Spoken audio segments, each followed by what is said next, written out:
Beastmasters Club, experiencing the world's finest whiskey, one bottle at a time. Hello, whiskey freaks. Thanks for tuning in again to Beastmasters Club podcast. Hope everybody had a wonderful Thanksgiving and sipped on some tasty treats along with family and friends. This week, we are bringing you, I think, what is our favorite podcast to date. When Ben and I started the Beastmasters Club, we had this concept of bringing master distillers here to New York to lead a tasting, to do a barrel pick, and be able to offer some exclusive access to one-of-a-kind whiskeys and information and knowledge from the folks who actually created them. And about a week and a half ago, we sat down with Jimmy and Bruce Russell of Wild Turkey. And really everything, the whole concept just came together. Jimmy is probably the most famous, legendary, and knowledgeable man in the bourbon industry in the entire world. He brought 3 barrel samples up from Kentucky for us to pick from live with the group. His grandson and granddaughter, Bruce and Joanne, were there as well, and Bruce joined us for the conversation. We had an amazing crowd. This event was sponsored by Wall Street Journal Plus, so thanks to everybody there. And everything came together. It was really incredible. The barrel that we chose is going to be available probably April 1st or thereabouts. And we actually made all 3 barrels that we tasted on this night available. And so when we have the actual numbers of what was dumped and bottled, we will be making those available to the club. For now, we also tasted Rare Breed, which Jimmy said was his favorite of the standard Wild Turkey limited releases. So we have that up on the site now if you want to purchase one of those and pop that open and sip along. Or we encourage you to go to your local shop and pick out any of the Wild Turkeys, especially their limited releases like Rare Breed and Master's Keep. They're really delicious.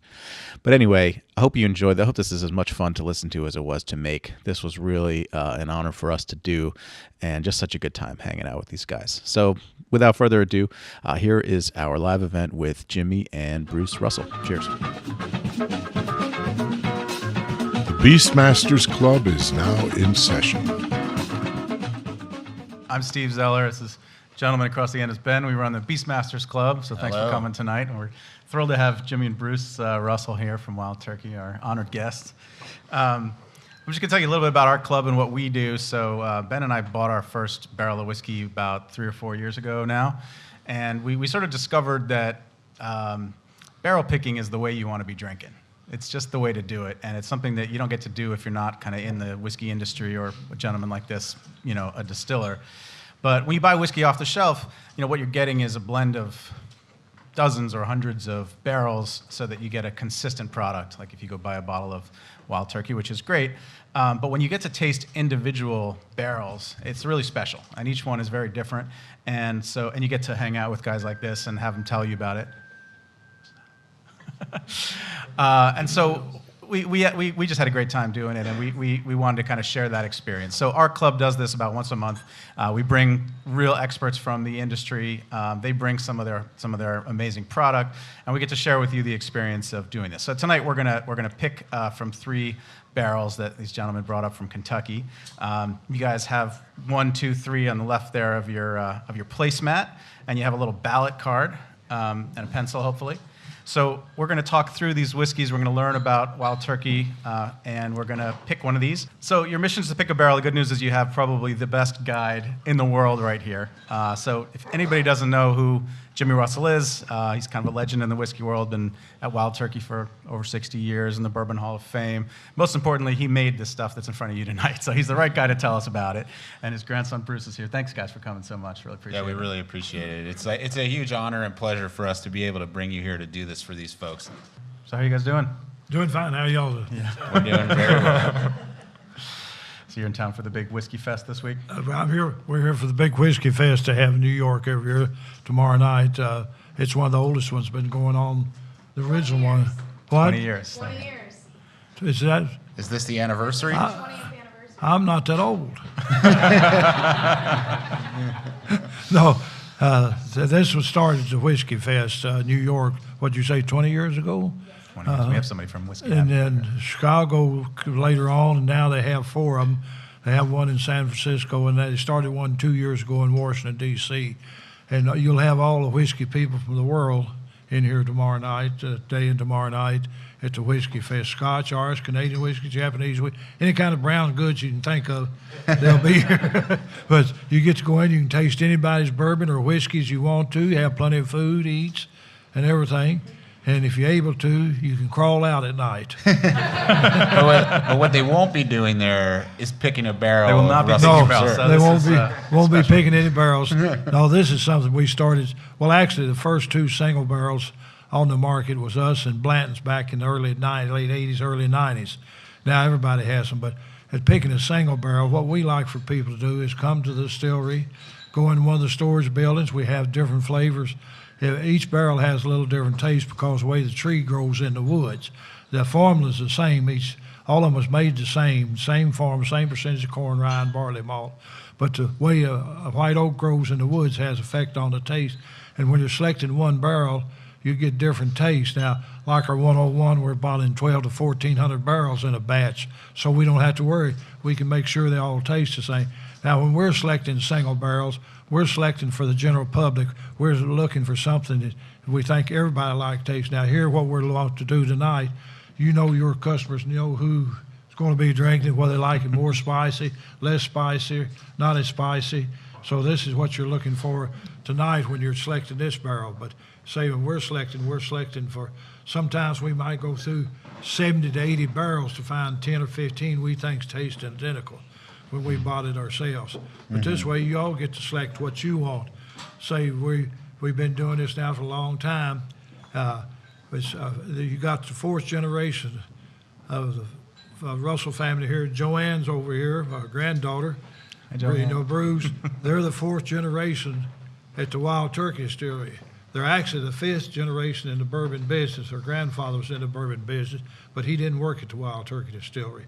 But they're the 4th generation to be at the Wild Turkey Distillery. And this is what happens in Kentucky. Most all the bourbon distilleries, it's families after family stays in the tradition.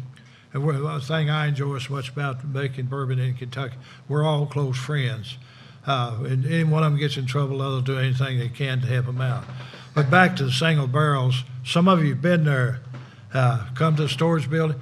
I don't know why it is. It tastes better in those storage buildings. I don't know whether it's the atmosphere, the aroma and all. It always tastes better than me just taking. We call it a thief. We knock the bung out of the barrel. Got a big copper thief. We stick down in there, pull out enough to taste. Some of them, when they're selecting these barrels, we usually have 15 or 20 barrels that they can select. For some reason or other, they want to taste all of them first. And usually they go back to the first or the second. Is the one you picked the bottle. But they want to taste all of them. But that's the way we do this. And this is something that's enjoyable for us to have you come by and do that. But let's get to tasting. That's what you're here for, right? Absolutely. You got the first one. This is from Warehouse B. B. This warehouse was built in 1890s. It's one of the oldest. We got a couple there, one built in the 1890s at Wild Turkey Distillery. Right now we have 28 storage buildings. We got over 700,000 barrels in storage right now. So the bourbon market is growing fast right now. Most of the bourbons, we're having a hard time keeping up in it. But the first thing we look for in tasting is the color. Bourbon is the only product in the world that you can't add color to. It's all natural color. Most of you know the rules and regulations on bourbon. Has to be made from at least 51% corn, has to be distilled under 160 proof, and must be put in a new charred oak barrel at 125 proof or less. So everybody making bourbon has to stay with them same laws. But I use simple terms. All of us can cook the same dish and call it the same thing, but they won't taste the same. Taste the same. We do the percentage of corn, rye, and barley malt, cooking temperature. We still distill it low proof and put it in a barrel. The higher you distill anything, the less flavor you have in it. So we're still distilling at low proof, putting it, and it actually gains proof during the aging process. This is something hard to believe, that water will actually evaporate out of the barrel, and alcohol strength go up because you think about alcohol evaporating faster than water. But if you're aging bourbon properly in an airy, dry place, the alcohol strength will go up. But this one here is, say, it's from B Warehouse, one of our oldest houses. It was on the 4th floor, I believe. I don't have my glass on. 6th floor. Oh, If sixth y'all want to floor. learn how to read these, what he's going to read off, so y'all can kind of follow along. Go ahead. After the batch number there, that's how you tell how old it is. So most distilleries will use a number, a letter, and then a number. The first one there is the year. So this was made in 2008. All three of these were. The number, or the letter of the alphabet, coincides with a month. So K, the 11th letter, that'd be November, and then 20th. So November 20th, 2008. It'll tell you the warehouse right underneath there. And then under there, you'll see 3 more numbers. The only one that's really important to you all is the first one that tells you what floor this aged on. So the last 2 aged on the 4th floor. This one's actually on the 6th floor, which is probably the reason why it's a little bit higher proof. And the higher up you are, you'll get a lot more sweetness. The alcohol will stay trapped inside of the barrel a lot longer than it would on that 4th floor. So you pick a lot of different characteristics up that way. The thing about this is the way it's aging. Say ages distill at lower proofs, more flavor, more body is what we're looking for. But the first thing you should look for is the color. That has, like I said, it's a natural color. The only product in the world that you cannot add color to. Everything else you can add color to it. But the day it's made, it looks just like that water. The next thing to me, the most important in tasting to me, is the aroma, the caramel, vanilla, sweetness. And I like to smell with my mouth closed. Then I smell again with my mouth open. I get different flavors. I don't know what y'all do or not, but with my mouth open and my mouth closed, I get a little different flavors. And then the next thing is in the flavors, the aromas and all, you should get that same in the taste. Put it in your mouth and give it that good old Kentucky chew. Let it roll around all over. And then the last thing we're looking for is the finish. What kind of taste does it leave in your mouth? Does it leave a good taste in your mouth? Bad taste? I use simple term. You eat food, if it leaves a bad taste in your mouth, how many more times you going to order it? Only thing about this, if it leaves a real good taste in your mouth, you might have too many before you go home tonight. Well, this is pretty good. I don't know if it gets better from here, but Yeah, this one's really tasty. I wouldn't be sad if we. It really doesn't, to me, I'm not going to influence you, but to me, it doesn't taste that strong to me at 116 proof. No, it's really nice and smooth for the proof for sure. That'd be a good thing that it doesn't taste too strong up there. Yeah, it's got a lot of. Well, Bruce, what do you think of this one? Give us a few tasting notes. You tasted a barrel or two. Yeah, I think it starts off. So, first and foremost, Dad and Mimi, that's what I call Granddad. Dad and Mimi, they have very different palates. I think that's why you've seen in Wild Turkey in recent years a lot of different kind of limited editions. When you look at the Russell's line, it does have a different flavor profile than stuff that came out of Wild Turkey. Dad likes sweeter, more delicate, more soft whiskey. Mimi likes stuff that, is going to knock you in your teeth a little bit. And he's always been that way. He likes stuff that's a little bit more aggressive, a little bit more old school stuff, That's our more kind of like the stuff. rare breed, yeah. And I actually thought this was almost a combination of the two. I thought it started off, smells, the nose is beautiful. It's pretty sweet up front. And I thought the start was the same way, but it ended very interesting. It had a lot of what people in the lab might call like earthy tones, darker tones, I think, on the back end, where I think it was a little bit sweeter up front. So it's a kind of a good combination of the two. If you notice throughout these, though, since this one is on the 6th floor and the others will be the 4th, you might be able to pick up different notes. Depending on where we age this stuff in the warehouse, the bottom floor is always going to be much cooler than the rest of the warehouse, the top floor much warmer. And so you'll get different aging throughout. The bottom floor is usually where you'll pick up a lot of more unique or funkier notes, stuff that's floral or Funky, earthy. what are you talking about? Well, Campari got mad at me when I started calling it weird. But it is. It's the more unique stuff in whiskey. There are floral notes and fruit notes and earthiness, where the higher up you go, the warmer the temperature is going to be, the more the whiskey is going to age inside of that barrel. And it's going to pick up more oak, more sweetness, more of your typical kind of candy notes that most people pick up in bourbon. Hopefully the middle floor is where our best stuff's coming from, because it ages more consistently year in, year out. So you're going to get a good combination of the two. That's why most single barrels do come from the 3rd, 4th, or 5th floors. Well, it's kind of interesting why we have a 6.4, but Warehouse B 6.4 has been a big hit this year. So it's probably why they chose to send you one of those barrels. This one definitely looks a little darker. I don't know. I'm trying to make sure it's not just the background of the black tablecloth, but You mean it's got number a beautiful, two? Number one is it got a beautiful color to it. For me, it's I get that sweetness, but then in the middle and towards the end, a really nice wood, a little spice. I'm really liking this one. It definitely has a nice spicy, kind of classic Wild Turkey characteristic there. It's got that higher rye profile. And I think it also is nicely balanced with some of that caramel and vanilla, and really, this one seems to be well balanced, like nicely we tend integrated. to kind of side with Jimmy. We like something that'll kind of slap you around a little bit. Yeah, that's. I mean, we call the our beast. Yeah, we call ourselves the Beast Masters, and usually what we go looking for is beasts. Yeah. We want something that's bold and flavorful, that has the spice, the sweetness, everything in there. So that's sort of what we look for. But when you guys are out there evaluating these things, like, think about what you like. I mean, that's what we're here to do. Obviously, the group is going to pick via vote. And so, vote for what you think is great, and we'll see what comes out. I think that's the cool thing about doing these group picks. We also name every barrel. So far, I've written down Old Kentucky Chew for a possible title. Yeah. So, Jimmy, you want to take us into number 2 here? We just had two. No, we just have one. one. I only had one. So Wait a minute, I'm ahead of y'all. You're I ahead had of to. I'm done ahead. Jimmy's already done with his picking. Yeah, number 2, it's a little different. It's 113.2 proof. It's coming from the 4th floor of the house. Basically the same age, different, everything's same except different warehouse, a little different taste. The little color is a little different in it. Another thing that I really look for is what we call the legs. If you roll that around the glass, and the longer it lingers, it's coming down the side, the more flavor, the more body it has.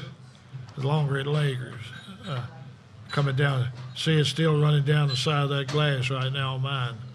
But that's another way you can tell where it's got a lot of flavor, a lot of body to it. Again, the aroma is a little different. The day it was made, it was the same formula. We have 2 formulas at the Wild Turkey Distillery. We have the rye formula and the bourbon formula. All of them taste different, but the way we're selecting for each one of our products. But the day it's made, it's the same product. See, got great legs on it, great color, nose. I see these are all K and L, so that would be fall, November, Right. October, November. Is there a reason? November, December. Is there a reason that? That just happened to be a time when we thought that we had a bunch of stuff that go out that was super tasty. That's where most of our single barrels have come from this year, was at the end of 2008. You run into kind of honey holes at the distillery where weather's good, people are working like they're supposed to, barrels are good, the still's running at the right speed. They're very temperamental things, so very rarely does your distillery run perfectly. But sometimes we'll run into, a few weeks, a month, sometimes years at a time where everything's running pretty well, and I think this is one of them. We don't make any bourbon in the hot months. We usually, most all the bourbon distillers are set down sometime during June, start back up in September. It's just too hot, cooking and all cooling it down and everything. It just sits there and beats that grain to death and everything. Right. So most all the bourbon distillers will shut down from sometime middle of June to end of June and start back up in September when it cools off. And you want that, if you put it in that barrel in hot weather, we call it flash, and it goes out in that wood too quick. Starts picking up some tannins and things that you really don't want. Where the colder it is, the better, the longer it lingers going into that wood. That's what you want, a slow process going out into that wood. And then in the summertime, you want it to go on out in the wood. Then the wintertime, you want it to come back. It's got to breathe. If it didn't go in and out of that wood, it wouldn't age. That's what you got to have in aging bourbon properly.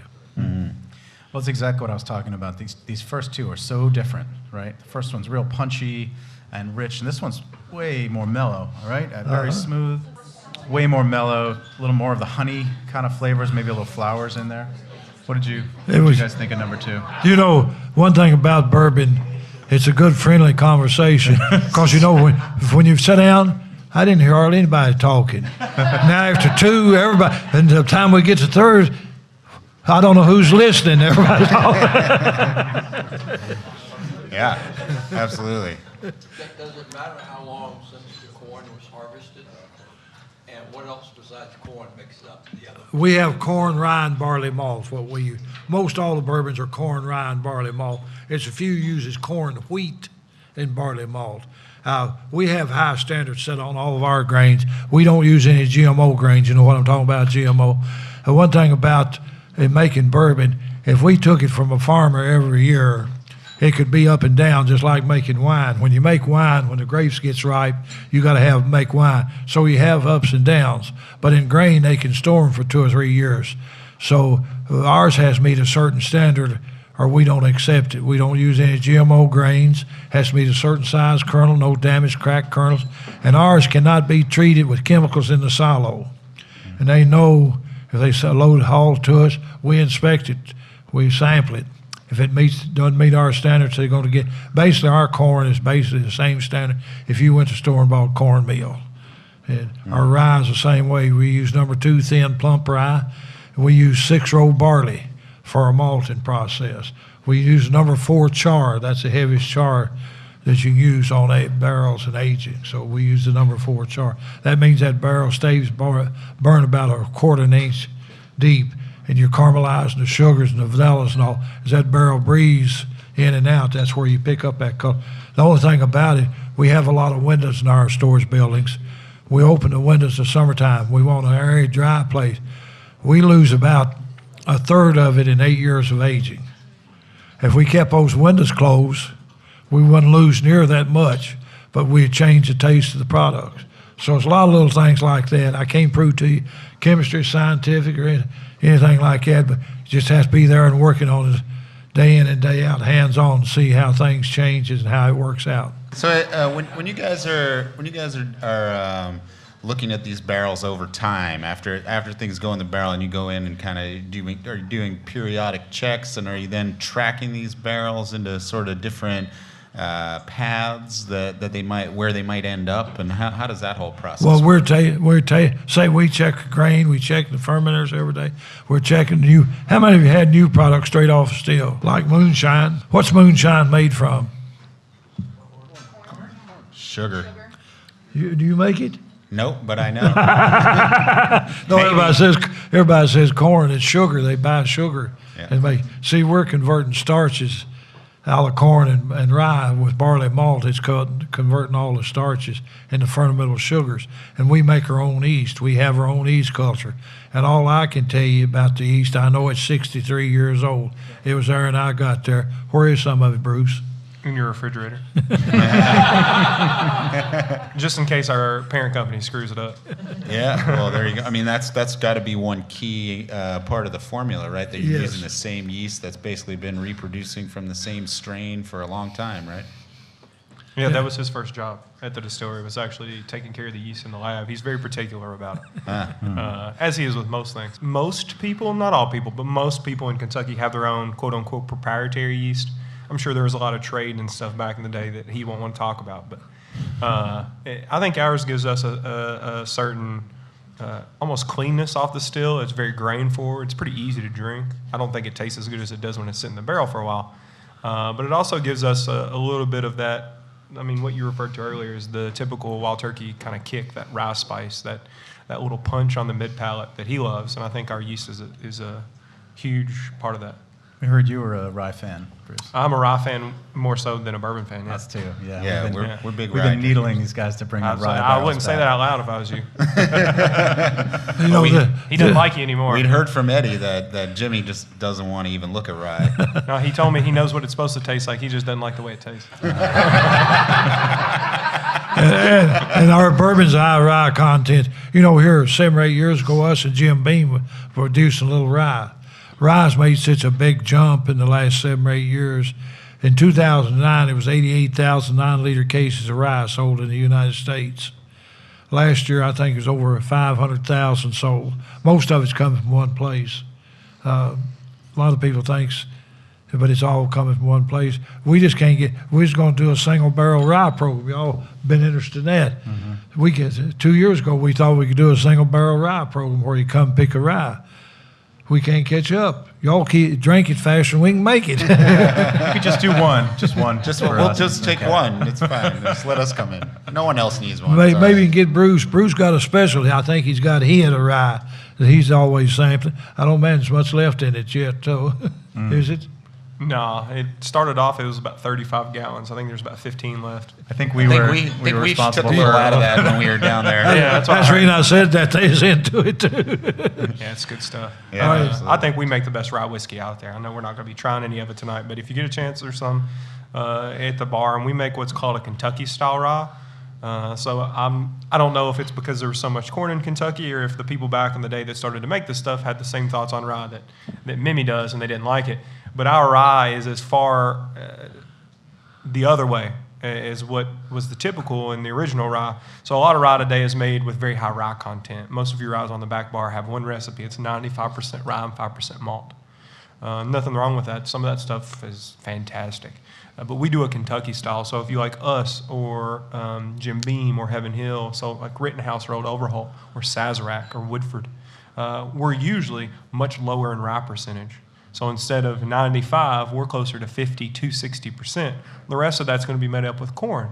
And so it turns rye whiskey a lot of times very sharp, grassy, peppery. Sometimes has a dill note to it. It takes those notes and turns them on almost like Christmas spice or baking spice. So you'll get more cinnamon, almond, stuff that I really like because I don't have as much of a sweet tooth as he does.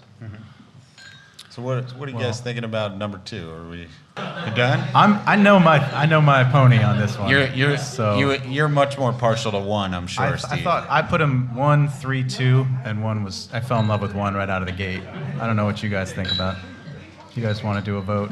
I thought 2 was really, really nice and smooth, and it definitely has a good, like, big caramel punch to it. Not as spicy, for sure. Definitely missing a little more of that spice. I think I'm partial to 1 or 3 for sure. Not 2, but maybe 1. I don't know. I'm thinking on it. And just for fun, on the end here we have the Master's Keep Decades and the Rare Breed. Do you guys want to just tell us a little bit about those bottles? Yeah, you want to talk about Rare Breed? No, you go ahead and Master's Keep first. All right, we'll do the Master's Keep then. So Master's Keep has become kind of a series at Wild Turkey. I don't know how closely you all follow our releases or just the bourbon scene in general, but we put out a 17-year-old product last year under the Master's Keep label, and it was the oldest product that we'd ever done in the United States. I say United States because we have done a 17-year-old product for Japan. I don't know if you all knew this. It's not a very well-kept secret, but a lot of the best stuff that comes out of Kentucky distilleries goes to Japan and never reaches here because they enjoy this product, believe it or not, as much or more than we do. But this Master's Keep Decades is the second in a series. It's going to continue on. It's called Decades because it ranges a couple decades in age. It does have the oldest whiskey that Wild Turkey's ever put into a bottle now at 20 years old. It's a blend of 10, some whiskeys right around 15 years, and 20-year-old. And I think it's a good representation on kind of our overall style. I think the best stuff that we've ever done at Wild Turkey has been around 15 years. And when you look at stuff like Tradition or Diamond or American Spirit, that stuff is all around that age. So it just seems to be kind of a honey hole. We found, quote unquote, 20-year-old barrels.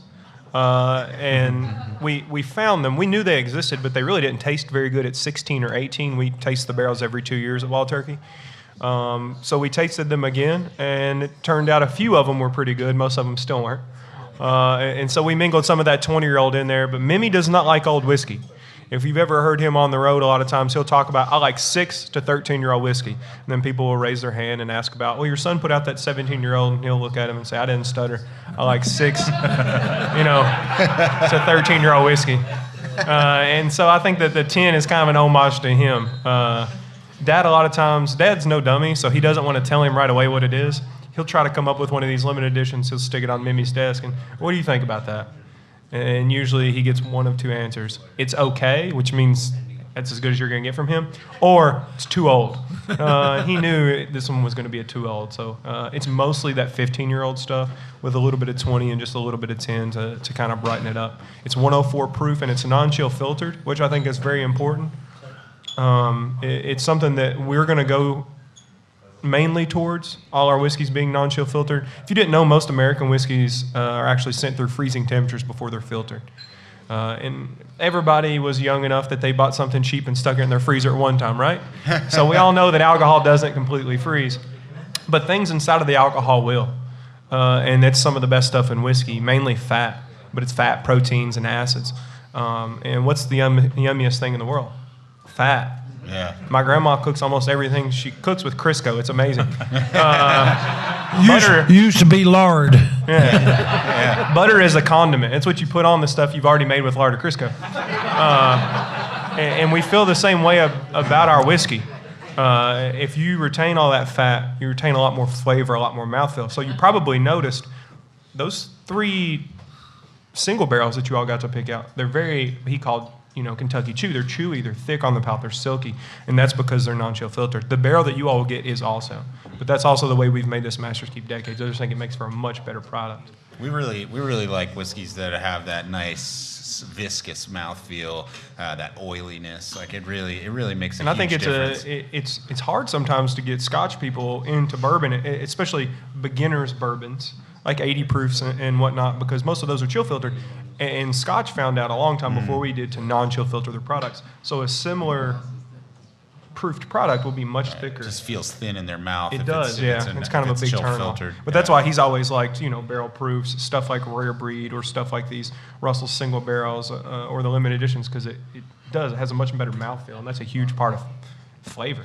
Absolutely. Even if we don't know it.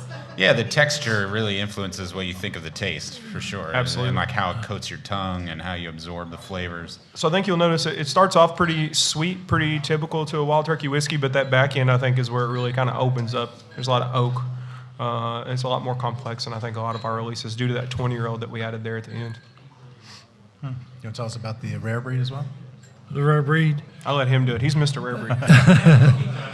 Rare Breed is barrel-proof bourbon. When you say barrel-proof, no water can be added to it. Whatever comes out of the barrel, you have to show on the label. We come under federal government supervision, and if we do anything, if we say barrel-proof and we put water in it, we're going to get fined. Again, Rare Breed, in Booker's from Jim Beam. Booker was a close friend of mine. They were the first 2 barrel proofs on the market in the late 1980s. I'd say this is a combination of 6, 8, and 12-year-old bourbons. It's basically all of our 81, 101, and Russell's combined together in taste and flavor. But it's straight out of the barrel, barrel proof. This is one of my favorites. And this is probably what he drinks the most. Oh, yeah? Outside of work. Rare yeah. Breed. There you go. See? Yeah, this stuff is excellent. The only thing about this one, you got to be very careful with this Rare Breed. A lot of caramel, a lot of vanilla, a lot of sweet. It tastes so good, after 6 or 7 at night. you've been together, realize it's a high proof, and you got to be very careful when you start home. You know what'll happen to you, don't you? Some drunk will step on your fingers.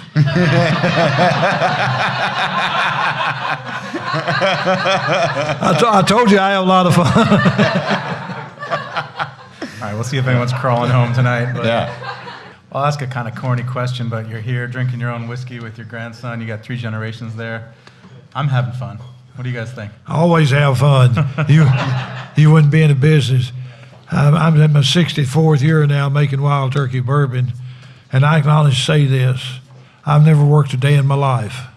The first day it's work, I'm retiring.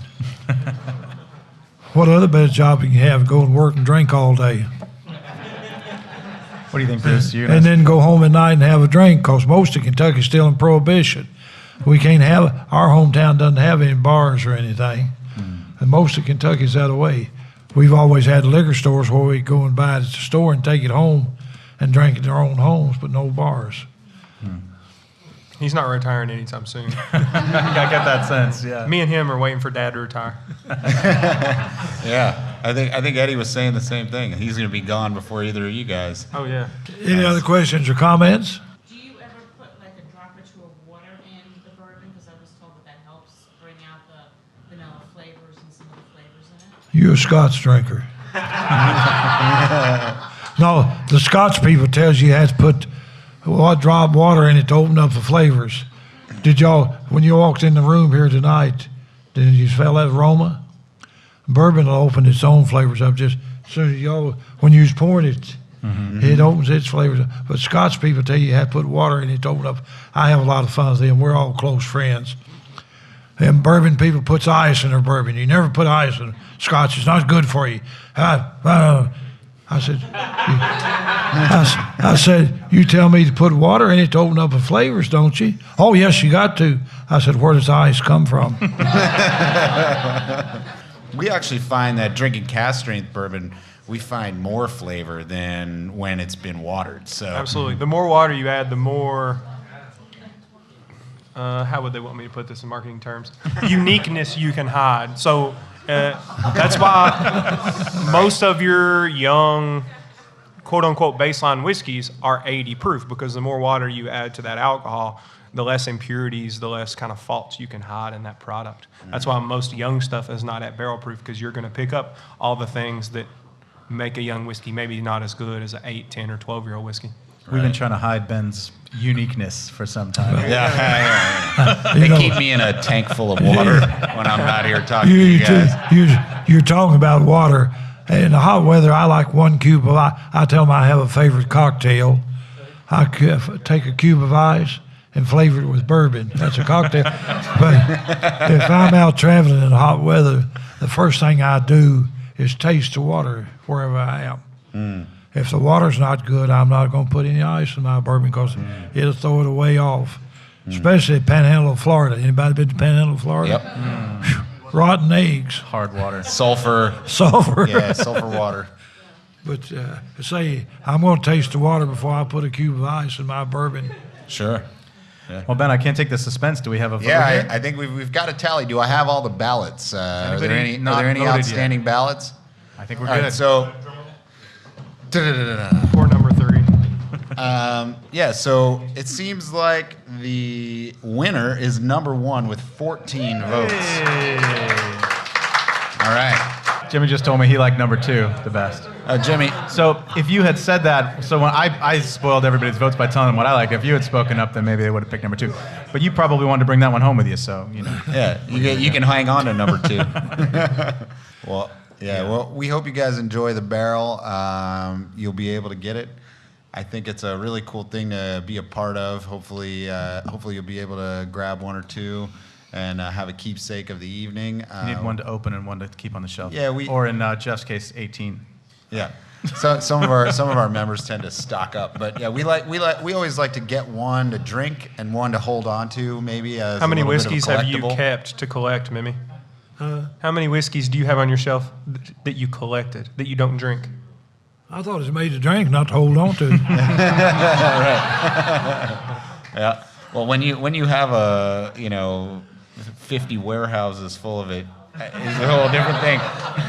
You always have something to drink. But I think for something special, it's nice to buy one to hold on to. This stuff only becomes actually rarer and rarer and harder to get. So we like to just hang on to a bottle now and then so that we have them and can appreciate them later. Because things always change, and just like we were saying with the rye barrels, stuff that we can't get anymore. So we like to hang on to it when we can actually get it. Yeah. So yeah, hope you guys have had a great thanks time. again to Wall Street Journal. If you guys like this, we're hoping to do more with them. So let them know you had a good time, and maybe we'll do another one of these. Yeah. That would be great. Thanks to our sound guys, by the way, Keith and Jeff. Yeah. Thumbs up. Thanks to Norwood Club, great place, and Alan. And of course, thanks to, how about a hand for Jimmy and Bruce here? Yeah, thank you so much.